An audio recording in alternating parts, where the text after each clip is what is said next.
ચાલો વિદ્યાર્થી મિત્રો, લાસ્ટ આપણે થોડાક લગભગ 35 સુધીના એમસીક્યુ જોયા હતા. એ સિવાય ઘણા બધા પ્રશ્નો હતા. તો એ ફરી પાછા એમસીક્યુ જોવાના, જેની અંદર 37 એમસીક્યુ છે. એના વિશે આપણે અભ્યાસ કરવાનો કે બે પ્રવાહી x અને y માટે તરંગ લંબાઈ 3500 એંગસ્ટ્રોમ અને 7000 એંગસ્ટ્રોમ છે. તો ઘટ માધ્યમનો ક્રાંતિકોણ શોધો. ક્રાંતિકોણ ઘટ માધ્યમનો કેટલો છે? તો 37 નંબરનો ક્વેશ્ચન છે. ક્રાંતિકોણ મેળવવો હોય તો આમ તો sin IC બરાબર n/n. આ પાતળું માધ્યમ છેદમાં ઘટમાં. તો ખાસ જો અહીંયા વક્રી વળાંક એનો સંબંધ n is proportional to n is proportional 1/λ.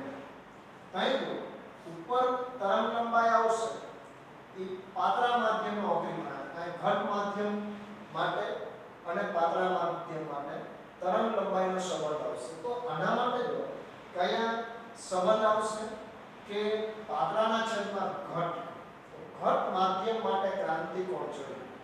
તરંગ લંબાઈનો તમે સંબંધ મૂકો તો n લેમ્ડા બરાબર છે. તો આ એક સમીકરણ આપણે જોઈ ગયા હતા. તો આના ઉપરથી આપણે પાતળા અને ઘટ માધ્યમના વક્રી વળાંક ઉપરથી તરંગ લંબાઈનો સંબંધ મળી શકે. તો આના માટે અહીંયા આવશે 3500 એંગસ્ટ્રોમ અને અહીંયા આવશે 7000 એંગસ્ટ્રોમ. કારણ કે પાતળા માધ્યમમાં તરંગ વ્યસ્ત સંબંધ આવશે. અહીંયા જો પાતળું માધ્યમ તેની તરંગ લંબાઈ નીચે આવશે. કારણ કે પાતળા માધ્યમમાં તરંગ લંબાઈ હંમેશા વધુ હોય. એનો વ્યસ્ત સંબંધ આવશે. અહીંયા 7000 આવશે, અહીંયા 7000 એંગસ્ટ્રોમ આવશે. ઘટ માધ્યમની જે તરંગ લંબાઈ હંમેશા ઓછી હોય તો અહીંયા આવશે 3500. તો સાદુરૂપ આપો વળાંક sin IC બરાબર વળાંક. તો IC બરાબર sin વળાંક એટલે શું થશે? તો કે sin વળાંક એ 30 અંશ જેટલો થશે. એટલે ક્રાંતિકોણ આવશે એનો 30 અંશ જેટલો આવશે. તો IC બરાબર 30 અંશ આવશે. એટલે જવાબ આવશે C. જવાબ આવશે C. 37માં ક્વેશ્ચન ની અંદર જવાબ 30 અંશ આવશે. 35 અંશ 30 અંશ જેટલો આવશે. આ એક બાબત ખાસ ધ્યાન રાખો. n is proportional 1/λ. પાતળા માધ્યમની તરંગ લંબાઈ વધુ હોય છેદમાં વ્યસ્ત સંબંધ ઘટની અંશમાં હોય. તો આ રીતે તમે આપી શકો. પછી ક્વેશ્ચન હતો 38. ઘણા બધાનો ક્વેશ્ચન 38 માં હતો કે માઇક્રોસ્કોપને કોઈ બિંદુ પર કેન્દ્રિત કરવામાં આવે છે. 1.5 વક્રી વળાંક અને 6 સેન્ટીમીટર જાડાઈના ચોસલા અથવા સ્લેબને માર્ક એટલે નિશાની કહી દઈએ. નિશાની પર મૂક્યા અને ફરીથી માઇક્રોસ્કોપ કેન્દ્રિત કરવામાં આવે તો માઇક્રોસ્કોપનું સ્થાનાંતર શોધો. હવે જો કે એના પછી એટલે કે 37મો ક્વેશ્ચન, પછી 38મો ક્વેશ્ચન. તો 38મા ક્વેશ્ચનની અંદર કે ધારો કે એક માર્ક કોઈ નિશાની કરી અને ચોકડીની નિશાની કરી અને આ સ્થાન પાસે ધારો કે માઇક્રોસ્કોપને કેન્દ્રિત કર્યું. આ સ્થાન પાસે કેન્દ્રિત કર્યું, એ જ ઊંચાઈ કેન્દ્રિત કર્યું. હવે શું થશે કે આ નિશાની પર જે કેન્દ્રિત કર્યું એના ઉપર એક કાચનો સ્લેબ મૂકી દો. કાચનો સ્લેબ મૂકી, આ સ્થાન પાસે કાચનો સ્લેબ મૂકી. એ કાચના સ્લેબને તો કે 6 સેન્ટીમીટર જાડો 6 સેન્ટીમીટર જાડાઈનો કાચનો સ્લેબ મૂકી દો. તો કાચનો સ્લેબ જેવો મૂકશો એટલે માઇક્રોસ્કોપમાં એ સ્પષ્ટ દેખાતું એ જ ઊંચાઈ. હવે સ્પષ્ટ દેખાતું બંધ થઈ જાય. શા માટે?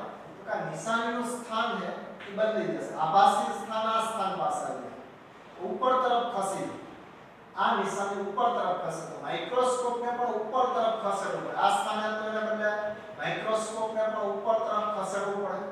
તો માઇક્રોસ્કોપને જો ઉપર તરફ ખસેડવામાં આવે તો માઇક્રોસ્કોપને જો ઉપર તરફ ખસેડવામાં આવે તો શું થશે કે કેટલું ખસેડવું પડે? તો આ નિશાની જેટલી ઉપર તરફ આવે એટલું ખસેડવું પડે. તો આની સાચી ઊંચાઈ આ હતી. આભાસી ઊંચાઈ hi થશે. તો અહીં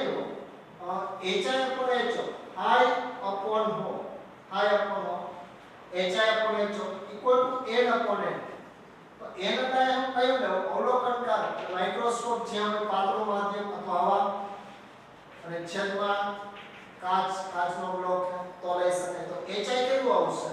તો કે ho upon n. એટલા માટે આનો વક્રી વળાંક હવાનો વિચલન કેટલું થશે? માઇક્રોસ્કોપનું વિચલન ડેલ્ટા બરાબર HO - HA. આ ડાયરેક્ટ સૂત્ર યાદ રાખો તો હાલે. HO ના છેદમાં m. તો HO બરાબર 1 - 1/n. આ એક સૂત્ર ડાયરેક્ટ તમે જો યાદ રાખો તો હાલે. નાની અંદર કિંમત મૂકી અને કેલ્ક્યુલેશન તમે કરી શકો. અહીં 6 1 અહીંયા વક્રી વળાંક તમારે મૂકવાનો એ 1.5 અને 1.5 નું 3 ના છેદમાં 2 મૂકી દઉં તો હાલે. n બરાબર 1.5 એટલે 3 ના છેદમાં 2. તો અહીં સાદું રૂપ આપો 3 માંથી 2 જાય તો 6 ના છેદમાં 2. તો આના માટે કેટલું આવશે? તો સાદું રૂપ આપો તો 1 ના છેદમાં 3 2 સેન્ટીમીટર જેટલું વિચલન થશે. માઇક્રોસ્કોપને કેટલું વિચલન કરાવવું પડે, કેટલું સ્થાનાંતર ઉપર તરફ કરાવવું પડે? તો કે 2 સેન્ટીમીટર જેટલું આને ઉપર તરફ ખસેડવું પડે. શા માટે? કે જે પણ નિશાની છે એ ઉપર તરફ સ્થાનાંતર થાય. આ એક બાબત ખાસ ધ્યાન રાખવાની છે. તો માઇક્રોસ્કોપનું વિચલન એ વિચલન 2 સેન્ટીમીટર જેટલું ઉપર તરફ કરાવવું પડે. સ્થાનાંતર 2 સેન્ટીમીટર આવશે. એના પછી 40મો ક્વેશ્ચન એક બિંદુવત પ્રકાશ સ્ત્રોત. એના પછી 40મો ક્વેશ્ચન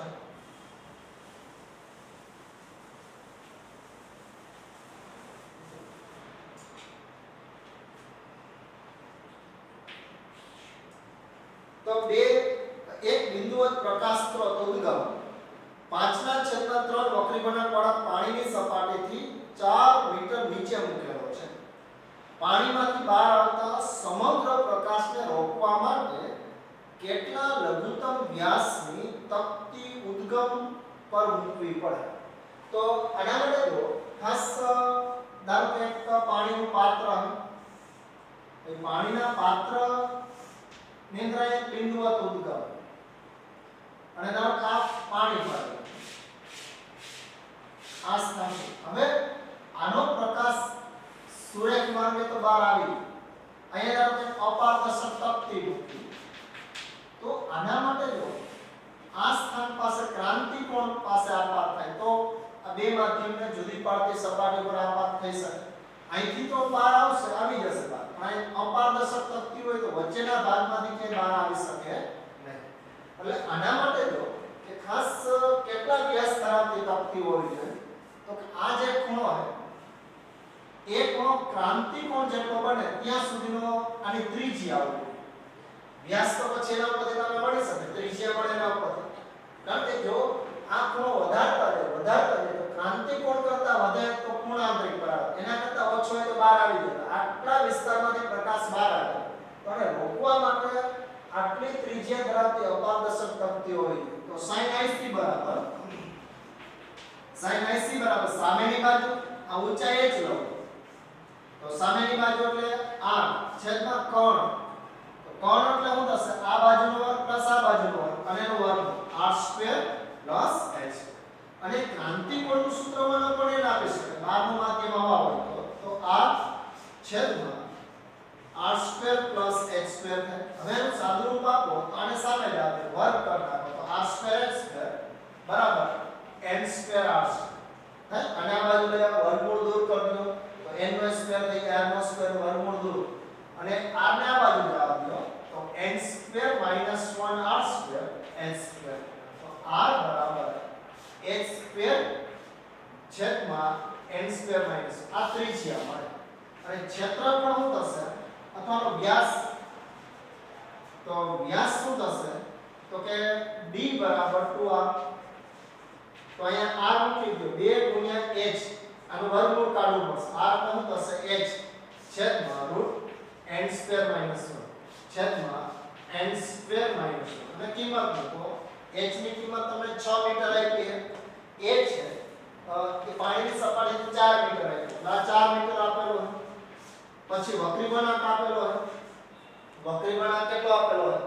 તો કે વક્રી વળાંક તમને આવ્યું હોય કે લઘુત્તમ વક્રી વળાંક 5/3 અને એનો વર્ગ -1. તો હવે જો આના માટે ક્યાંય તમે સાદુરૂપ આપો તો સાદુરૂપ જ્યારે આપશો તો 25/9 અહીં 9 સામે જાય તો 25 - 9 એટલે 16 16/9 આવે અને એનું વર્ગમૂળ કાઢશો તો 8 અહીં 16 ના છેદમાં 9 નું વર્ગમૂળ 4 ના છેદમાં 3 3 ઉપર લઈ જશે સાદું રૂપ આપો 2 અને 6 આના માટે આવશે જવાબ 6 મીટર જેટલો વ્યાસ હોવો જોઈએ 6 મીટર જેટલો વ્યાસ હોય તો આમાંથી બહાર આવી શકે અને આમાં ખાસ 40મા ક્વેશ્ચન ની અંદર જવાબ બી આવશે 40મા ક્વેશ્ચન ની અંદર તો કે જવાબ એ બી ઓપ્શન આવશે લાઈક ખાસ ધ્યાન રાખજો બી ઓપ્શન આવશે 6 મીટર જેટલો વ્યાસ હોવો જોઈએ જો 6 મીટર કારણ કે વ્યાસ એટલે જો ત્રિજ્યાનું બમણું આ રીતે ત્રિજ્યા બને વર્ગમૂળ કાઢીને અહીં કિંમત મૂકી દીધો h મૂકી દો ઊંચાઈ વક્રી વળાંક મૂકો સાદું રૂપ આપો તો એના ઉપરથી તમને મળશે તો આ એક ક્વેશ્ચન થયો હવે એના પછી 41મો ક્વેશ્ચન કે જ્યારે મ્યુ વક્રી વળાંક ધરાવતું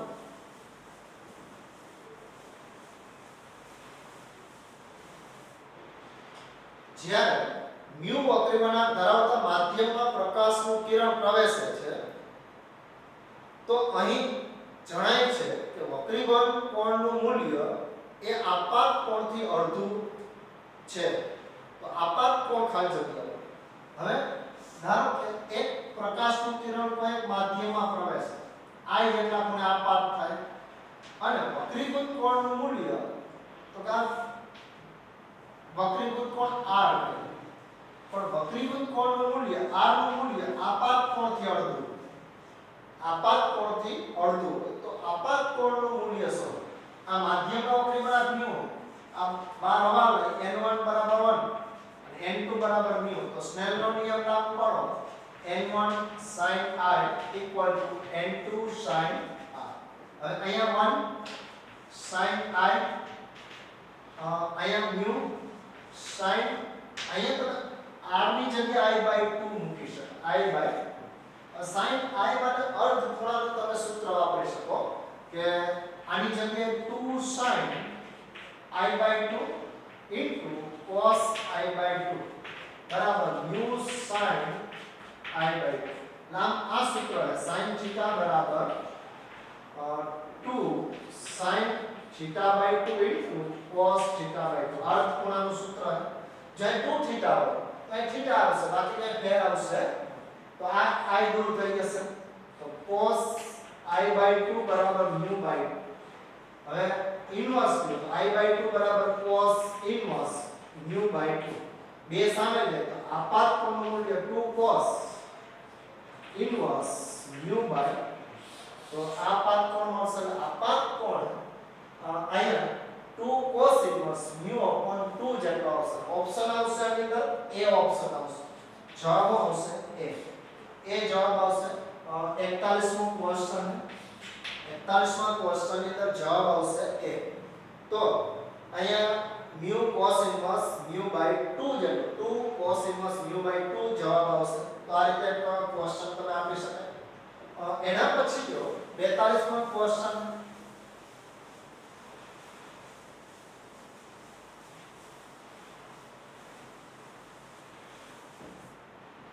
તો 42મા ક્વેશ્ચન ની અંદર આપ્યું આકૃતિમાં દર્શાવ્યા મુજબ કાચની અને હવાની આંતરિક સપાટી પર સફેદ પ્રકાશ આપાત થાય છે જો પીળા પ્રકાશ બે માધ્યમોને જુદી પાડતી સપાટી પર ગતિ કરતો હોય તો હવામાં રહેલા કિરણો ખાલી જગ્યા હવામાં કયા કયા કિરણો હશે તો આના માટે જો ત્યાં શ્વેત પ્રકાશ છે સફેદ પ્રકાશ હોય આ યલો હોય આ યલો પ્રકાશ હોય તો આના માટે હવામાં કયા કયા તો આમ ખાસ ધ્યાન રાખજો કે લાલનું સૌથી ઓછું વક્રીવર્ણ થાય અને વાયોલેટનું સૌથી વધુ તો અહીંયા જો યલો હોય આ પ્રકાશ યલો હોય તો બાકીના જે લાલ અને એ સિવાયના એટલે કે રેડ અને ઓરેન્જ રેડ અને ઓરેન્જ છે એ હવામાં હોય અને બાકીના બધા જ રંગો એટલે કે ગ્રીન બ્લુ ઇન્ડિગો અને વાયોલેટ બધાનું પૂર્ણ આંતરિક પરાવર્તન થાય તો હવામાં ખાલી કયા રંગ હશે તો હવામાં રેડ અને ઓરેન્જ બે રંગ જ હશે રેડ અને ઓરેન્જ નારંગી અને લાલ રંગ આમાં ઓપ્શન 42 ની અંદર આવશે ઓપ્શન બી ઓપ્શન આવશે જો ઇન કેસ આ ગ્રીન હોય તો ઉપરના ઓરેન્જ રેડ અને યલો ત્રણ કલર્સ આપ્યા તો થિયરિકલ માહિતીમાં સમજાયું તો એક 42મો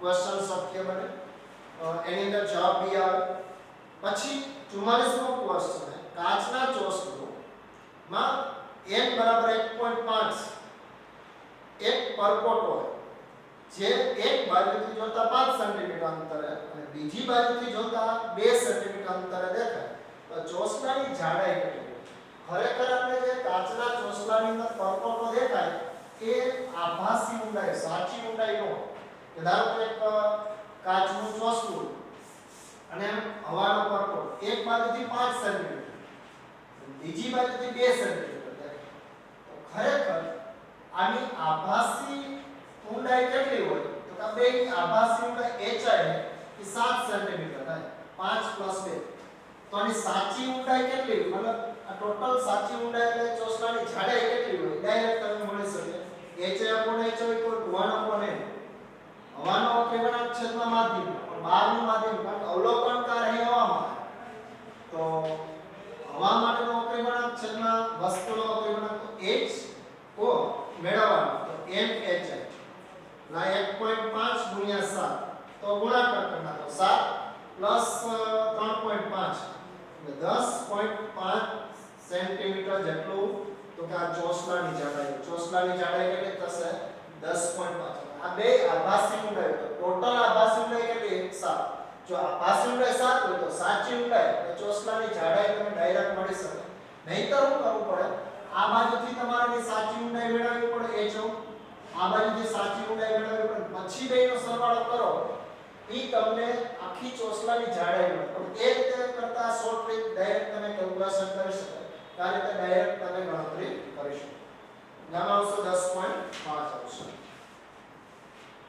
એના પછી લાઈવ જે ક્વેશ્ચન હતો એ ક્વેશ્ચન નંબર હતો 44 મો હતો આ પ્રશ્ન નંબર હતો 44 મો પ્રશ્ન હતો કે જેમાં 10.5 જવાબ આવશે હવે પછી આપણે જે ક્વેશ્ચન જવાબ એ 46 મો ક્વેશ્ચન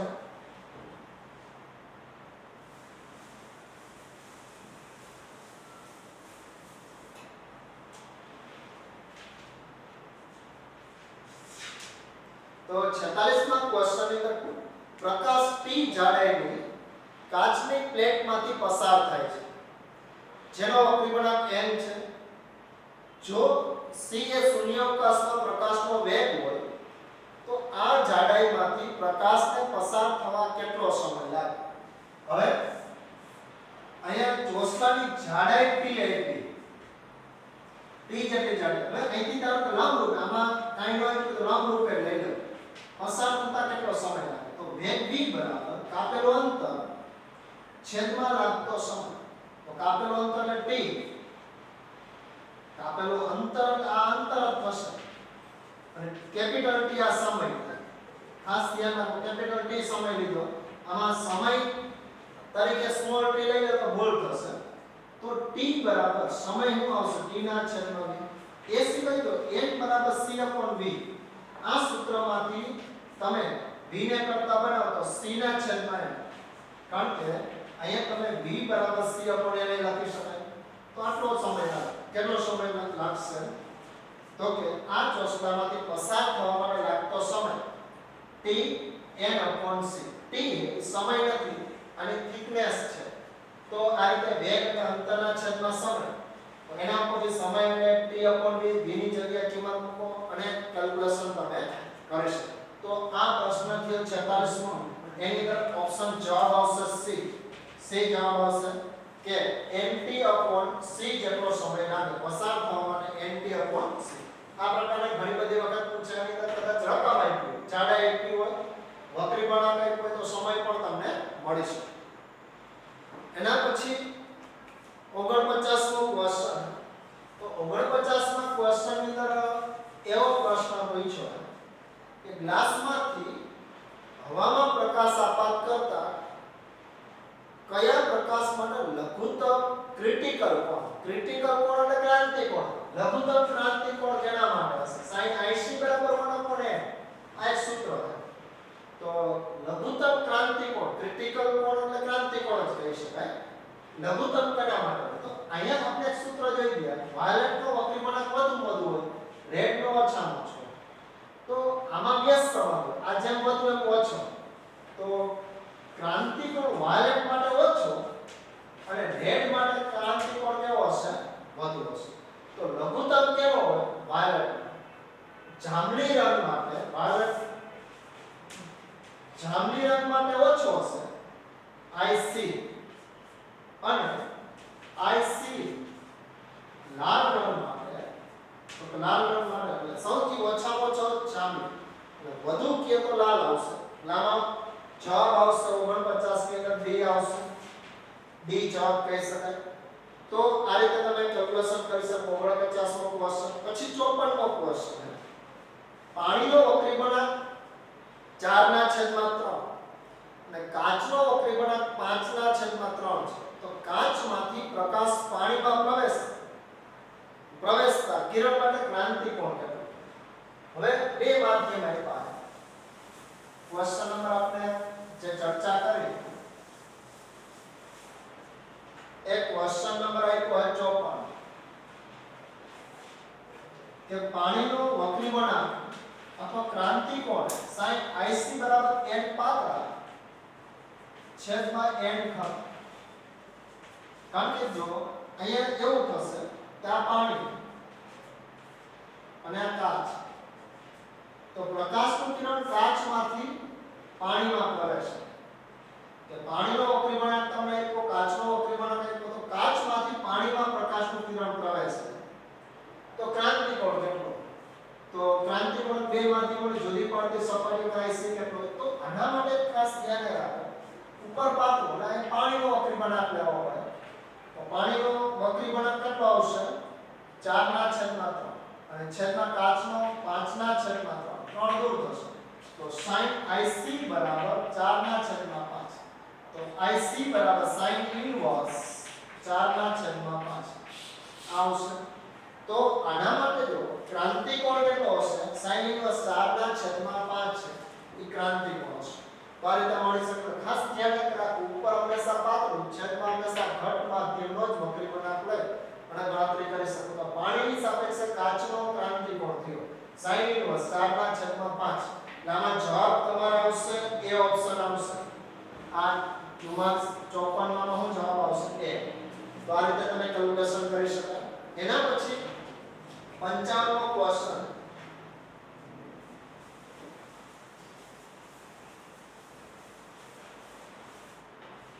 તો 55 ના ક્વેશ્ચન ની અંદર કે આકૃતિમાં દર્શાવ્યા મુજબ પ્રિઝમની સપાટી AB પર એક પ્રકાશનું કિરણ લંબ રૂપે આપાત થાય છે.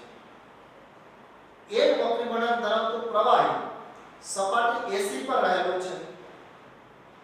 તો પ્રિઝમના દ્રવ્યનો વક્રી ગુણાંક √3 છે. તો વક્રી ગુણાંક n ના કયા મૂલ્ય માટે સપાટી AC વડે પૂર્ણાંતરિક પરાવર્તનની ઘટના બને? કયા મૂલ્ય માટે પૂર્ણાંતરિક પરાવર્તન શક્ય બને? એ માહિતી. તો એના માટે જો કે એક આ પ્રમાણે તમને પ્રિઝમ આપેલો, આ 30 અંશનો ખૂણો હોય, આ 90 અંશ છે, આ 60 અંશ છે, આ A C B. હવે પ્રકાશનું કિરણ તો કાને લંબ રૂપે આપાત થાય, અહીંયા લંબ રૂપે આપાત થાય. અહીંયા જો એક વક્રી ગુણાંક ધરાવતું માધ્યમ,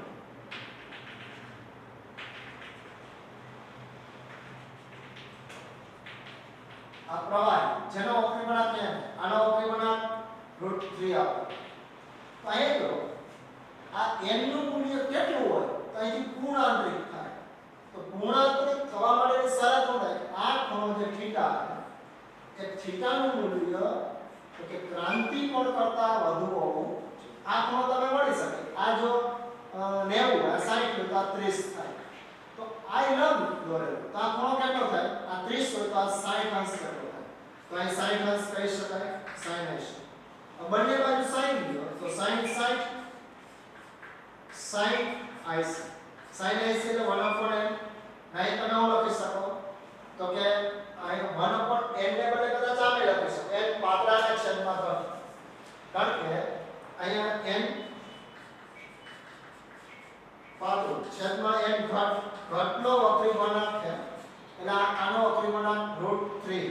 ના એ હું લખી શકાય 2/√3.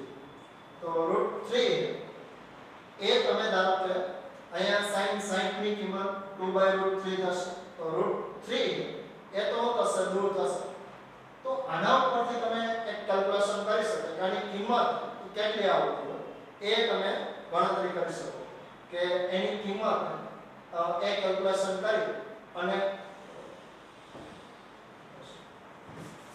√3/2 થશે. આની કિંમત અહીંયા ગણતરી કરો તો 3/2 m.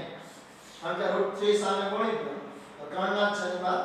આના માટે જવાબ આવશે બી ઓપ્શન આવશે. બી ઓપ્શન n ની કિંમત 3/2 કરતા કેવી હોવી જોઈએ? કારણ કે આની કિંમત √3/2 થશે. √3 સામે ગુણી દો તો 3/2 જવાબ આવશે. એટલે આના માટે જો કે તમે એવું કહી શકાય n ની કિંમત 3/2 એટલે 1.5 કરતા ઓછી હોવી જોઈએ તો જ પૂર્ણાંકિક પરાવર્તન શક્ય બને, નહીંતર પૂર્ણાંકિક પરાવર્તન શક્ય બનશે નહીં. આ 55 નો ક્વેશ્ચન હતો એ તમે સાબિત કરી શકાય કે n ની કિંમત 3/2 કરતા ઓછી હોવી જોઈએ. 3/2 કરતા એટલે કે 3/2 કરતા કેવી હોવી જોઈએ? ઓછી. તો આ રીતે તમે કેલ્ક્યુલેશન કરી શકાય. એના પછી આવે જે ક્વેશ્ચન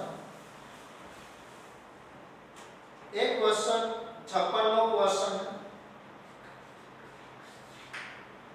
કે આકૃતિમાં બતાવેલ પ્રકાશનું કિરણ √2 વક્રી વળાંકવાળા માધ્યમમાં આંતરપૃષ્ઠ સાથે લંબ સાથે કેટલો કોણ આપાત કોણ બનાવશે? કેટલો આપાત કોણ બનાવશે એમ પૂછ્યું.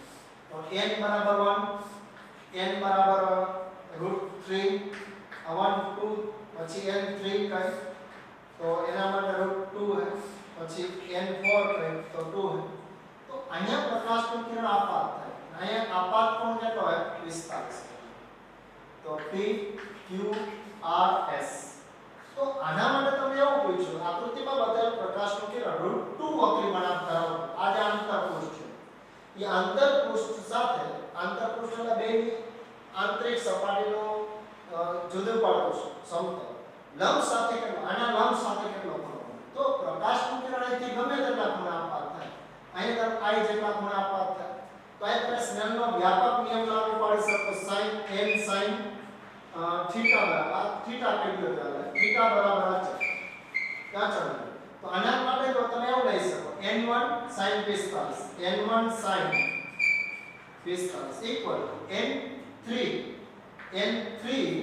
sin theta. તો આ 1 મૂકી દો sin 45 એટલે 1/√2 આની કિંમત √2 આવી sin થીટા.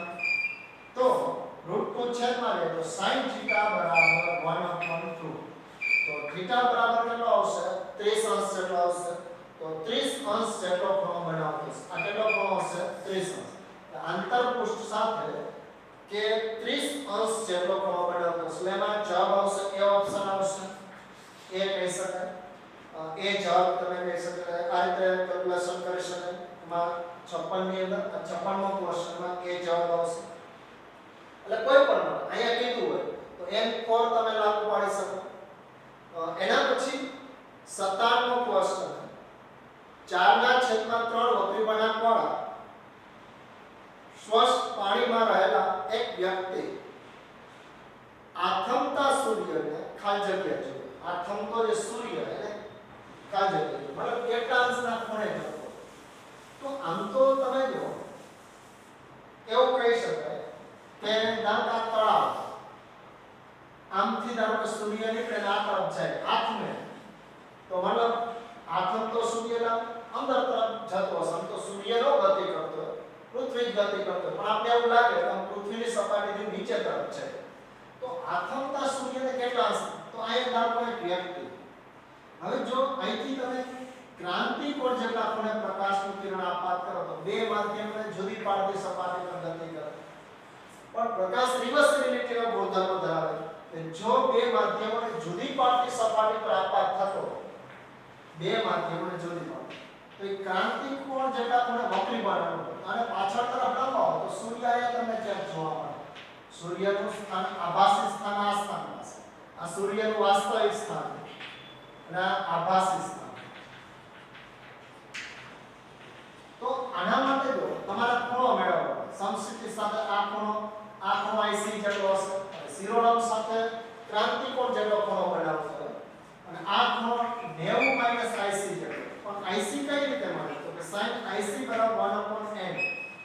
n ની કિંમત જો અહીંયા તો કે પાણીનો વક્રી ગુણાંક તમને આપ્યો હોય 4/3 તો 4 3 પર sin IC અને અહીંયા જો sin IC ની કિંમત આપી sin IC sin ઇન્વર્સ તો કે sin ઇન્વર્સ 3/4 હોય તો એની કિંમત લગભગ 48 અંશ જેટલી મળે તો આનો મતલબ કે આ ખૂણો એ 48 અંશ જેટલો થાય ઉધ્વ દિશા સાથે ઉધ્વ રેખા સાથે આ ઉધ્વ રેખા તો ઉધ્વ રેખા સાથે